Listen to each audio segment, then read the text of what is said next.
Assalamu alaikum wa rahmatullahi wa barakatuh. Mes chers frères et sœurs en Allah, bienvenue sur Espoir en Allah, l'espace où nous plongeons ensemble dans la profondeur de la spiritualité, de la conscience humaine et de la sagesse éternelle de l'islam. Aujourd'hui, nous allons vivre un moment historique, un instant qui a transformé une vie à jamais. La conversion à l'islam après une simple question sur le prophète Muhammad, paix soit sur lui. Avant de commencer, je vous invite à vous abonner à la chaîne, à aimer cette vidéo, à la partager avec vos proches et à laisser un commentaire avec vos impressions ou vos questions spirituelles. Votre engagement est un moyen de propager la lumière et la sagesse autour de vous. Maintenant, je vous pose cette question. Avez-vous déjà ressenti un moment où tout semblait s'éclairer d'un coup, où la vérité s'imposait à votre cœur sans effort? Imaginez que ce moment vous fasse découvrir la voie d'Allah. Tout commence dans une salle bondée, où l'air semble chargé d'une énergie particulière. Un mélange de curiosité, de scepticisme et d'attente silencieuse. Parmi la foule, un homme se tient légèrement en retrait, le front plissé par l'interrogation, le cœur tiré entre le doute et une soif inexplicable de vérité. Il a entendu parler de Dr Zakir Naik, un érudit dont la réputation n'est plus à faire, mais il reste prudent, méfiant face aux paroles des hommes. Les premières 9 minutes de la conférence s'égrènent et chaque mot, chaque phrase prononcée par Zakir Naik résonne avec une clarté presque hypnotique, dévoilant des faits historiques, des enseignements spirituels et une sagesse qui semble toucher directement l'âme.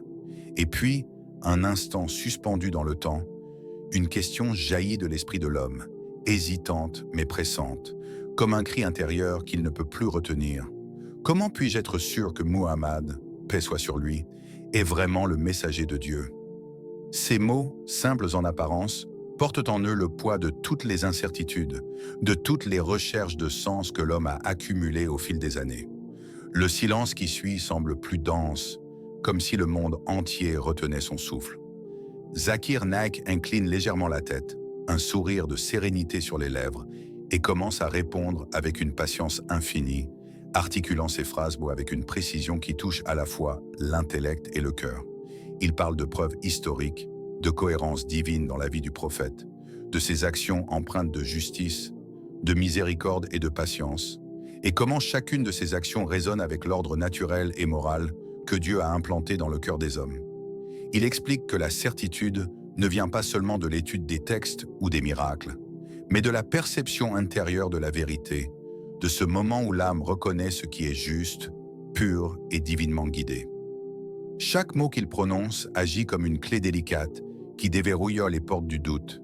Chaque exemple, chaque anecdote, chaque récit historique devient un miroir où l'homme peut voir ses propres questions reflétées et simultanément guidées vers la lumière.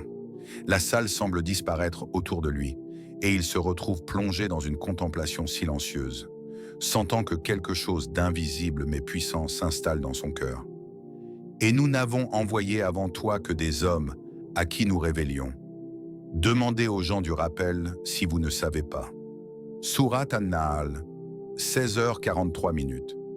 Les mots du Coran semblent vibrer dans l'air, rejoignant l'évidence que l'homme commence à ressentir, comme si une main divine venait doucement orienter son regard et son esprit vers une compréhension plus profonde. Il réalise que cette rencontre, ce moment précis où sa question a trouvé un écho, n'est pas une coïncidence, mais un tournant orchestré par Allah, une invitation silencieuse à laisser son cœur accueillir la vérité, à se libérer des chaînes de la confusion et à s'ouvrir à une lumière qui ne faiblira jamais.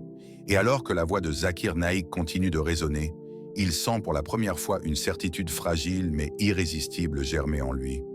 Un souffle de guidance divine qui promet que la recherche sincère, même née du doute, trouve toujours son chemin vers la clarté et la paix intérieure. Alors que l'écho des questions et des réponses de la première rencontre s'estompe doucement, une atmosphère différente s'installe dans la salle, presque palpable, comme si le temps lui-même ralentissait pour laisser place à la contemplation et à la réflexion.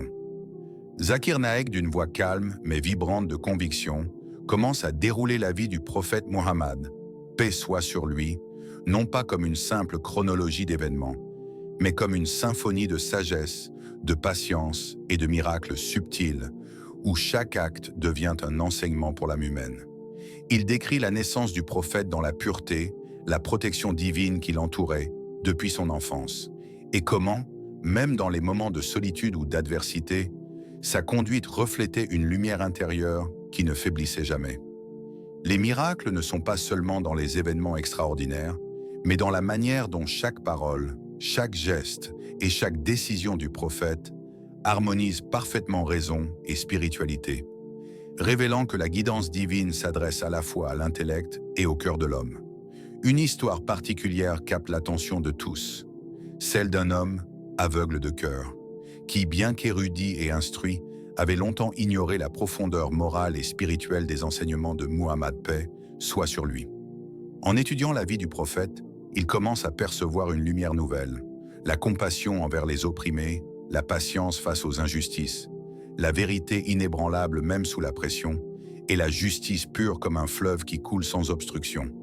Ce récit ne parle pas seulement d'admiration ou de connaissance intellectuelle, mais de transformation intérieure, car l'homme comprend enfin que la foi ne se mesure pas à ce que l'on sait, mais à ce que l'on ressent et à l'ouverture de son cœur à la vérité.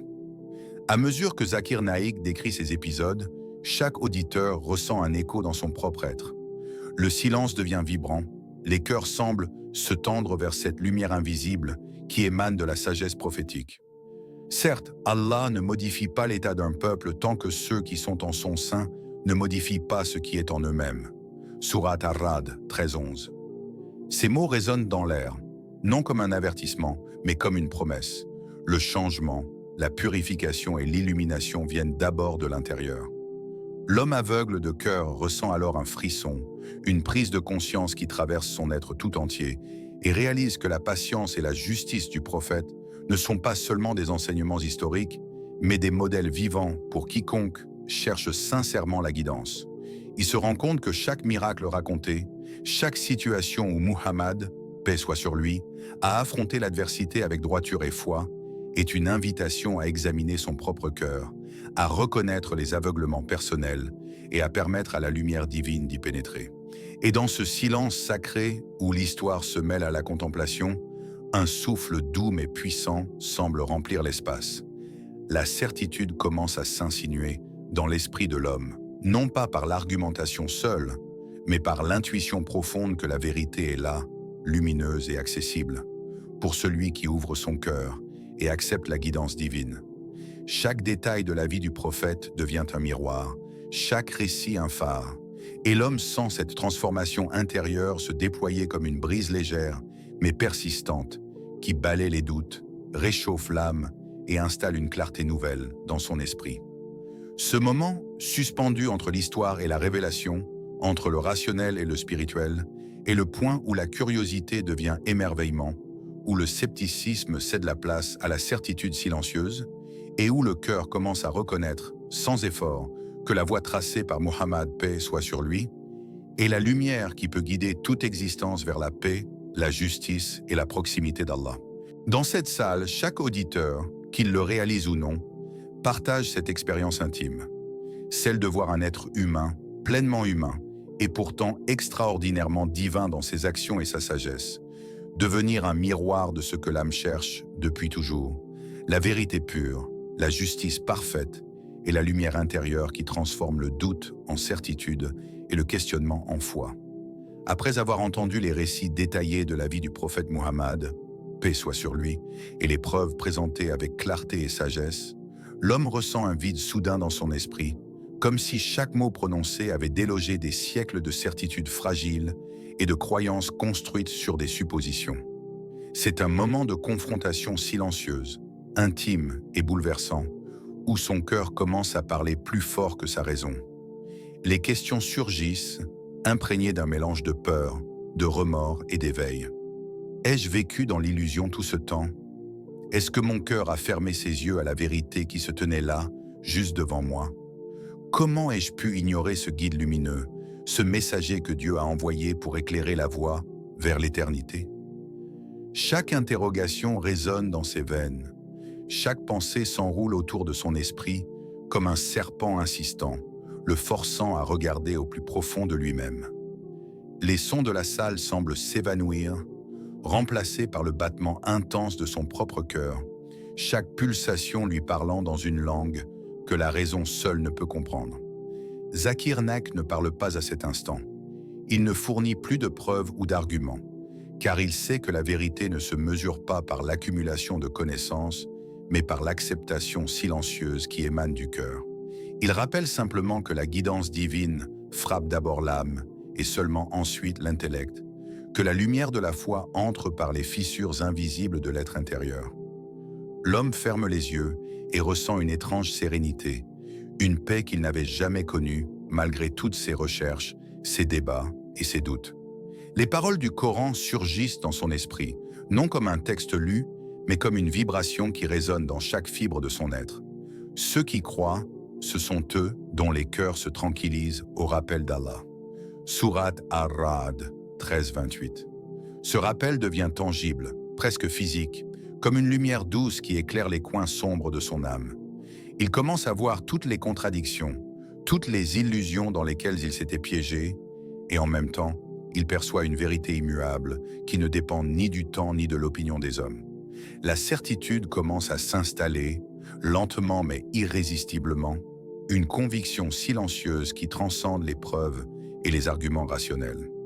L'homme se rend compte que toute sa vie a été un chemin de recherche, mais qu'il n'avait jamais réellement cherché là où la vérité réside, au plus profond du cœur, dans cette capacité innée à reconnaître ce qui est juste et pur, ce que Dieu a planté comme guide intérieur en chaque être humain.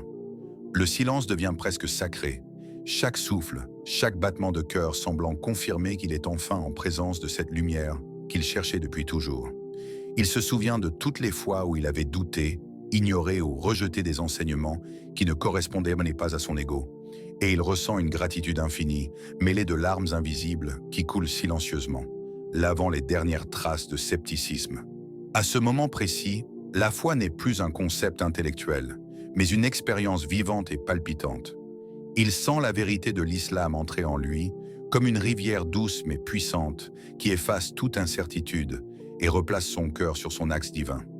Il comprend que la conversion de l'âme ne se fait pas par la force, ni par l'argumentation seule, mais par cette confrontation intime, presque brutale avec soi-même, où l'âme doit choisir entre la sécurité de l'ignorance et la lumière qui guérit, transforme et libère. Les questions qui le hantaient quelques minutes plus tôt sont maintenant dissipées par une clarté irrésistible. Il sait qu'il a trouvé la vérité, que son cœur a reconnu ce qui est authentique et éternel, et qu'aucun doute ne peut plus obscurcir cette certitude. Chaque cellule de son être vibre désormais avec la révélation silencieuse que Muhammad, paix soit sur lui, est bien le messager de Dieu, et que la voix de l'islam est cette lumière qui éclaire l'humanité depuis des siècles. C'est un moment de solitude intérieure partagé paradoxalement avec le monde entier. Il sent une connexion invisible avec ceux qui, avant lui, ont été touchés par cette même vérité, et avec Allah lui-même, qui guide toujours celui qui cherche sincèrement, même au milieu des ténèbres du doute. Son cœur est enfin tranquille, et dans ce calme, il ressent la certitude ultime. La vérité ne trompe jamais. Elle frappe le cœur avant l'esprit, et celui qui écoute avec son âme ne peut que trouver la paix et la lumière qu'il cherchait depuis toujours. Le silence qui règne dans la salle devient presque palpable, chargé d'une tension divine et d'une attente que l'on pourrait presque toucher. Chaque souffle, chaque battement de cœur semble synchronisé avec un rythme invisible qui traverse les âmes présentes. L'homme, après un long voyage intérieur fait de questionnements, de confrontations et d'éveil, se tient enfin devant cette vérité lumineuse qu'il a cherchée toute sa vie, un mélange de crainte, d'humilité et d'espoir vibrant dans chaque fibre de son être. Alors, d'une voix à la fois tremblante et ferme, il prononce la shahada, affirmant avec sincérité et conviction « Ashhadu an la ilaha illallah wa ashhadu anna Muhammadan Rasulullah ». Et à cet instant, le temps semble suspendre son cours, comme si l'univers lui-même voulait témoigner de ce moment sacré.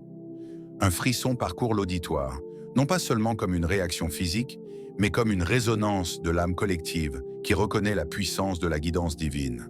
Les visages deviennent silencieux, les yeux brillent de larmes contenues, et tous ressentent que ce qui vient de se produire dépasse la simple dimension humaine. C'est l'interaction entre le divin et l'histoire humaine. Un point où la logique, la sagesse et le cœur s'unissent pour transformer une vie entière. Zakir Naik, témoin de cette transformation, reste humble et discret, sachant que la vraie puissance n'est pas dans ses paroles, mais dans la lumière qui a pénétré le cœur de cet homme. Quiconque se tourne vers Allah, il dirige son cœur. Surat At-Talaq 65.5. Ces mots prennent vie dans l'instant, comme si le ciel lui-même confirmait la sincérité et l'authenticité de cette conversion. L'homme sent alors une vague de paix et de sérénité l'envahir, un calme profond qu'il n'avait jamais connu malgré toutes ses recherches, lectures et méditations.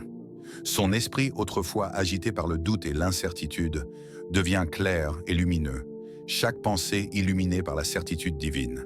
Il perçoit maintenant le monde différemment.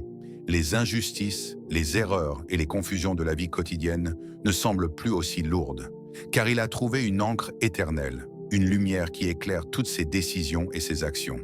C'est un instant où la temporalité humaine s'efface, où la conscience de la présence d'Allah devient tangible, presque physique, et où le cœur, libéré de ses chaînes, respire pour la première fois dans la vérité absolue. Autour de lui, chacun ressent la vibration de cette transformation, cette aura invisible mais puissante qui émane de quelqu'un dont le cœur vient d'être guidé. La conversion n'est pas un simple acte verbal, mais un éveil complet. L'homme voit la vie comme un sentier éclairé, chaque pas désormais aligné avec la volonté divine. Chaque souffle une prière silencieuse, chaque regard un rappel de la guidance éternelle.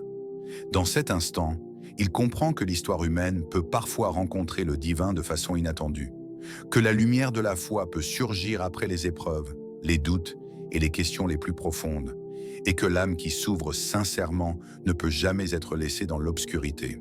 Il sent une connexion intime avec Allah, une sensation de sécurité, de chaleur et d'appartenance qu'aucune autre expérience terrestre ne pourrait offrir. L'homme ferme les yeux, laissant cette lumière envahir chaque cellule de son être, et pour la première fois, il ressent une unité parfaite entre le cœur et l'esprit, entre la raison et la foi, entre le passé qu'il a façonné et l'avenir qu'il peut maintenant envisager avec confiance et sérénité. C'est un moment historique, non seulement pour lui, mais pour tous ceux qui sont témoins de cette manifestation de la guidance divine. Un rappel que la vérité frappe le cœur au moment précis où l'âme est prête à l'accueillir. Une nouvelle vie commence, non pas construite sur les illusions du monde ou les doutes passés, mais sur une lumière éternelle, un lien direct et intime avec Allah, et la certitude que chaque acte, chaque pensée, chaque respiration peut désormais devenir un chemin vers la paix, la justice et la plénitude spirituelle. Dans ce frisson silencieux qui parcourt la salle, dans cette intensité presque tangible, chacun ressent que quelque chose d'inoubliable vient de se produire. La rencontre d'une âme avec la vérité ultime, la naissance d'une foi sincère et la promesse que la lumière divine ne quitte jamais celui qui se tourne vers elle, avec sincérité et humilité. Chers frères et sœurs, ce récit n'est pas seulement une histoire d'un individu, mais un rappel pour nous tous. La vérité existe et elle trouve toujours son chemin vers ceux qui cherchent sincèrement.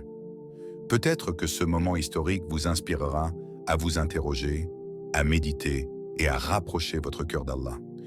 Je vous encourage à partager cette vidéo, à laisser un commentaire sur vos réflexions ou vos expériences spirituelles et à suggérer des thèmes que vous souhaitez explorer dans nos prochaines vidéos.